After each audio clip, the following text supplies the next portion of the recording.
गोड्डा झार न्यूज में आप सबों का स्वागत है। आइए जानते हैं झारखंड की मुख्य बड़ी खबरों को।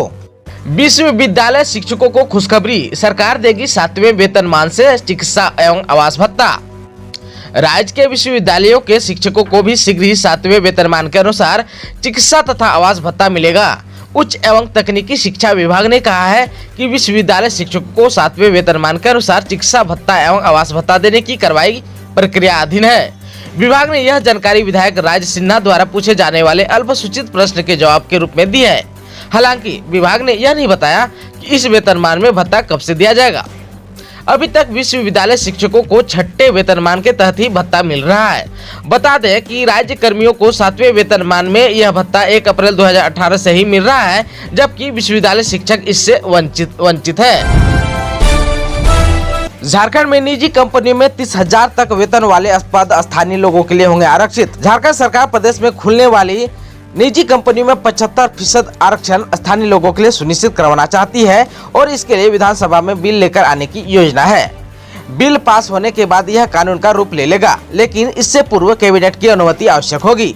इसी उद्देश्य से श्रम विभाग ने कैबिनेट के लिए प्रस्ताव तैयार किया है। सूत्रों के अनुसार तैयार प्रस्ताव में 30,000 रुपए तक की तमाम नौकरियों में स्थानीय लोगों के लिए 75% आरक्षण का प्रावधान होगा। जो कंपनियां इसकी अवहेलना करेगी उनके खिलाफ कानूनी कार्रवाई करने का भी प्रावधान किया गया है। अनुमान लगाया जा रहा है कि निजी कंपनियों में लेखा कार्य से जुड़े कर्मी और चतुर्थ वर्गीय कर्मचारी स्थानीय होंगे।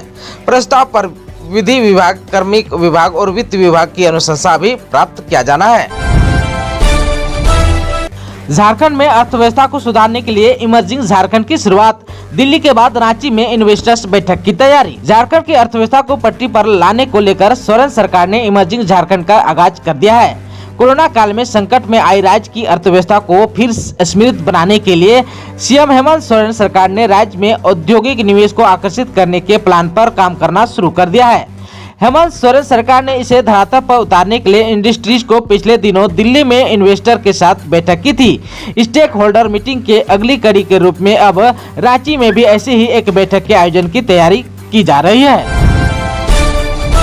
झारखंड को जल्द मिलेगी 10 नई सड़कें। State highway authority of Jharkhand कर रहा है इन सड़कों का निर्माण।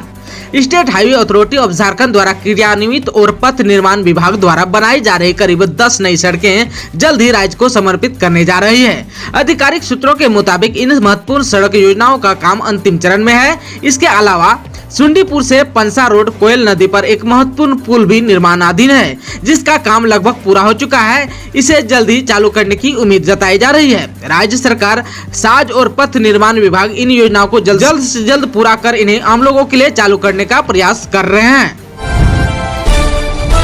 रांची में आर्मी भर्ती रैली शुरू, नाप तोलकर हो रही है सेना में बहाली। राजधानी रांची के मोराबादी मैदान में बुधवार से सेना बहाली की शुरुआत हो गई।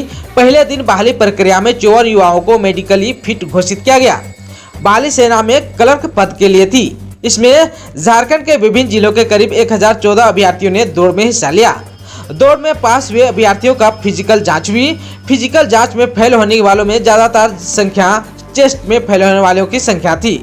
फिजिकल जांच पूरी होने के बाद सर्टिफिकेट आदि की जांच हुई। गुरुवार को नर्सिंग व टेक्निकल ग्रुप के अभ्यर्थियों के लिए दौड़ हुई। बता दें कि यह बहाली 30 मार्च तक चलते रहेगी। दौड़ को लेकर जिला प्रशासन की ओर से सुरक्षा के पूरे इंतजाम किए गए हैं। खबर है झारखंड के रांची से। मुख्यमंत्री हेमंत सोरेन महाशिवरात्रि के अवसर पर श्री शिव बरात आयोजन महासमिति द्वारा पहाड़ी मंदिर रांची में आयोजित समारोह में शामिल हुए। श्री सोरेन ने शिव और पार्वती के स्वरूप का पूजन और आरती कर अन्य कार्यक्रमों की भी शुरुआत की। साथ ही साथ सभी देशवासी और झारखंड वासियों को महाशिवरात्रि की अनेक शुभकामनाएं भी हेमंत सोरेन ने दी।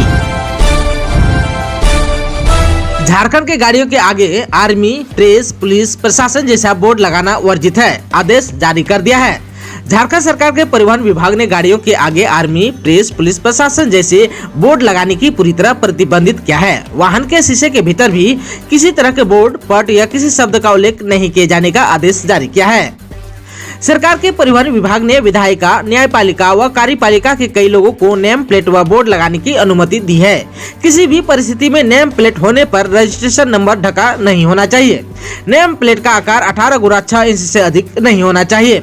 विधायिका के लिए हरा, न्यायपालिक, वैधानिक आयोग, कार्यपालिका व केंद्रीय कार्यालय के लिए लाल व विधि व्यवस्था संधारण व प्रवर्तन पदाधिकारी के लिए नीला रंग का बोर्ड लगाना होगा। खबर है झारखंड के धनबाद से। गोस्वामी जाति को झारखंड में मिल सकता है ओबीसी का दर्जा, लंबे समय से हो रही है मांग। यदि सब कुछ ठीक ठाक रहा तो जल्द ही झारखंड राज्य में गोस्वामी जाति के लोगों को पिछड़ा वर्ग का दर्जा मिल सकता है। गोस्वामी जाति के पिछड़े वर्ग में शामिल करने को लेकर राज्य पिछड़ा वर्ग आयोग की 3 सदस्यीय टीम 2 दिनों के धनबाद दौरे पर आई हुई है। टीम ने गोसाईडीह और कल्याणपुर गांव का दौरा किया। इस दौरान गोस्वामी जाति के लोगों से मुलाकात की और उनकी राय जानने का प्रयास किया। टीम में राज्य पिछड़ा वर्ग आयोग के सदस्य डॉक्टर राजाराम महतो, राजेंद्र प्रसाद और कल्पना प्रसाद शामिल है। आयोग झारखंड के विभिन्न जिलों में जाकर गोस्वामी जाति की सामाजिक आर्थिक स्थिति का आकलन कर रही है। इसी आधार पर पिछड़ा वर्ग का दर्जा दिया जाएगा। डॉक्टर राजाराम महतो ने बताया कि गोसाई, गिरी समेत इस जाति के अन्य लोग पहले से ही पिछड़ी जाति में शामिल हैं। इस जाति वर्ग में केवल गोस्वामी जाति के लोग बाहर हैं। गोस्वामी समाज के लोगों ने राज्य सरकार को आवेदन देकर पिछड़ी जाति में शामिल करने का आग्रह किया था। इसी आग्रह पर आयोग ने एक टीम बनाकर राज्य के विभिन्न जिलों के भ्रमण पर भेजा है। टीम सभी जिलों में जाकर गोस्वामी जाति के लोगों से मुलाकात कर उनकी राय ले रही है। धनबाद में भी यह कार्य पूरा कर लिया गया है। होली में झारखंड से बिहार जाने वाली ट्रेनों में लगाए जाएंगे अतिरिक्त कोच। होली के मौके पर झारखंड से बिहार जाने वाली यात्रियों को इस बार परेशानी नहीं होगी। रांची डिवीजन की ओर से इसको लेकर पर्याप्त ट्रेनों की व्यवस्था की गई है। इसमें से ज्यादातर ट्रेनें पहले से ही चलाई जा रही है। रांची डिवीजन के CPRO नीरज कुमार ने जानकारी देते हुए बताया कि होली के मौके पर बिहार या फिर दिल्ली जाने वाले यात्रियों को परेशानी नहीं होगी। बस अपना टिकट समय पर आरक्षित करवा लें। आप सबको बता देना चाहता हूं कि दिल्ली जाने के लिए हफ्ते में 7 से ज्यादा ट्रेन है, जबकि 4 दिन राजधानी और 3 दिन गरीब रथ एक्सप्रेस चलाई जा रही है। आप सबको बता देना चाहता हूं कि दिल्ली जाने के लिए हफ्ते में 7 से ज्यादा ट्रेन है, 4 दिन राजधानी और 3 दिन गरीब रथ एक्सप्रेस चलाई जा रही है। वहीं दूसरी तरफ धनबाद डिवीजन के कुसुंडा में नॉन इंटरलॉक का कार्य जारी रहने की वजह से रांची डिवीजन की 7 ट्रेनों के परिचालन रूट में 10 से 16 मार्च तक के लिए बदलाव किया गया है। खबर है झारखंड के धनबाद से। पूर्वी भारत में धनबाद से होगी भूकंप की निगरानी, चेतावनी स्टेशन हो रहा है तैयार।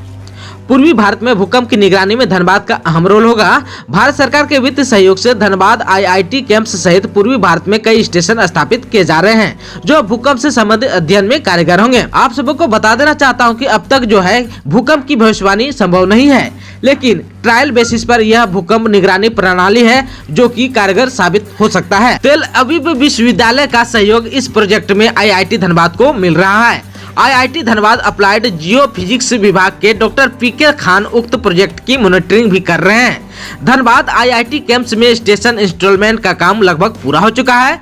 इसके बाद पटना, IIT गुवाहाटी सहित पूर्वी भारत के कुछ और शहरों में स्टेशन लगाए जाएंगे। स्टेशन स्थापित करने के लिए उपकरणों की खेप धनबाद पहुंच चुकी है। मौसम विज्ञान के आधार पर झारखंड में महाशिवरात्रि के दिन मौसम ने अचानक करवट ले ली। दिन भर कड़ी धूप के बाद शाम में 4 बजे से मौसम बदल गया। तेज हवा के साथ गर्जन, बारिश व ओलावृष्टि भी हुई। इधर बारिश के साथ साथ हल्का धूप भी खिला रहा। मौसम विभाग ने अगले 48 घंटे तक येलो अलर्ट जारी किया है। आपको बता देना चाहता हूं कि 12 और 13 मार्च को लेकर येलो अलर्ट जारी किया है। इसमें बताया गया है कि राज्य के उत्तरी पश्चिमी यानी कि पलामू, गढ़वा, चतरा, कोडरमा, लातेहार तथा लोहरदगा और दक्षिणी भाग जैसे पूर्वी सिंहभूम, पश्चिमी सिंहभूम, सिमडेगा व सरायकेला खरसावां में कहीं कहीं गर्जन तथा वज्रपात की संभावना बताई है। मौसम विभाग के अनुसार जमशेदपुर का उच्चतम तापमान सबसे अधिक आंका जा रहा है। गुरुवार को उच्चतम तापमान सबसे अधिक दर्ज की गई। वहीं मौसम विभाग के अनुसार झारखंड में सबसे अधिक उच्चतम तापमान 38.4 डिग्री सेल्सियस जमशेदपुर में, जबकि सबसे कम न्यूनतम तापमान 17.6 डिग्री सेल्सियस चाईबासा में दर्ज की गई। 12 मार्च को अधिकतम तापमान 38 डिग्री सेल्सियस व न्यूनतम तापमान 21 डिग्री सेल्सियस होने की संभावना है। अभी लगातार मौसम में उतार चढ़ाव देखने को मिल सकता है। केंद्र सरकार का झारखंड को सख्त निर्देश, कोरोना टीकाकरण में लाए गति। केंद्र सरकार ने झारखंड में टीकाकरण की गति दोगुना करने का निर्देश दिया है। वर्तमान में झारखंड में औसतन रोजाना 22 से 32 हजार डोज की खपत हो रही है, जो कि केंद्र सरकार के निर्देश के बाद इसे बढ़ाकर 44 से 50 हजार डोज तक टीकाकरण करना है। इसे लेकर मुख्य सचिव सुखदेव सिंह की अध्यक्षता में बुधवार को टीकाकरण के लिए बनी स्टीयरिंग कमेटी की बैठक हुई। इस कमेटी के बैठक में स्वास्थ्य सचिव KK सोन, NHM के अभियान निदेशक रविशंकर शुक्ला, नगर विकास सचिव विनय चौबे, शिक्षा सचिव राहुल शर्मा, परिवहन सचिव के रवि कुमार समेत WHO के पदाधिकारी भी उपस्थित थे। मुख्य सचिव ने सभी विभागों को सामंजस्य के साथ टीकाकरण बढ़ाने में सहयोग करने का निर्देश दिया है। झारखंड के सीएम हेमंत सोरेन ने रांची में रखी स्कूल व मदरसा की आधारशिला, बोले गांव से शहर तक दिखेगा जल्द ही बड़ा बदलाव। झारखंड के मुख्यमंत्री हेमंत सोरेन ने गुरुवार को राजधानी रांची के कांटा टोली के कुरैशी मोहल्ला स्थित इदरिस कॉलोनी में अल कुरैश तालीमी मिशन स्कूल एवं मदरसा निर्माण को लेकर आधारशिला रखी। इस अवसर पर उन्होंने कहा कि मदरसा का ऐसा मॉडल पहले नहीं देखा, ऐसा प्रयास हो कि यह झारखंड के लिए मॉडल के रूप में स्थापित हो। आप सभी को यह विश्वास दिलाता हूं कि राज्य में रहने वाले ग्रामीण से लेकर शहरी क्षेत्र में अभूतपूर्व बदलाव नजर आएगा। मुख्यमंत्री ने कहा कि बड़ी जिम्मेदारी के साथ मुझे मजबूती के साथ खड़ा रहना पड़ता है। मेरा मानना है कि काम नहीं रुके, यह मेरी प्राथमिकता है। इसके साथ ही आज के समाचारों बस इतना ही। हमें दीजिए इजाजत। नमस्कार।